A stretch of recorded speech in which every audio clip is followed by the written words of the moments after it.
Appels en boucle, cerveaux en vrac? Les autres problèmes, ce n'est pas juste un job, c'est une empreinte dans ton système nerveux.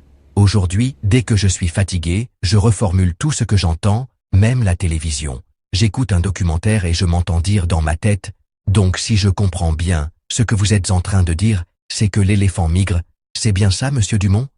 Une collègue à moi, elle, revivait sa journée en dormant. Elle murmurait des scripts d'appel dans son sommeil. Son compagnon a cru qu'elle le trompait avec un certain monsieur Durand de chez Orange. Et puis il y a eu le cas le plus triste, le tic de la souris. Un collègue ne pouvait plus arrêter de faire des gestes de clic. Il bougeait le bras droit par réflexe, même en voiture, même en tenant un verre. Une nuit, il a claqué la joue de sa femme en voulant fermer une fenêtre intrusive. Les médecins parlent d'un syndrome rare mais réel, le syndrome du gestuel répétitif conditionné. C'est une forme de trouble obsessionnel moteur, proche du tic neurologique de conversion. En clair, ton corps reproduit sans que tu le veuilles des gestes professionnels devenus automatiques. Sauf qu'il n'y a plus de boulot, plus d'ordinateur, plus de clients.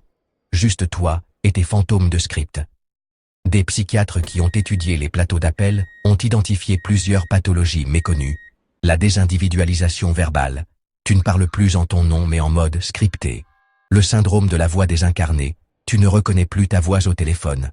Le trouble de la mémoire sélective induite. Tu oublies tes week-ends mais retiens tous les noms de clients que tu as eus entre 10h et 11h. Et surtout, la fatigue de la vigilance simulée. Tu fais semblant d'écouter, tout en te dissociant mentalement pour survivre. À ceux qui pensent encore que ce n'est que du téléphone, venez faire 6 mois de hotline technique, avec 75 appels par jour, une gestion minute par minute, des scripts absurdes, et un superviseur, qui te hurle dans le casque pendant que tu souris aux clients. Ce métier laisse des traces. Invisibles, mais indélébiles.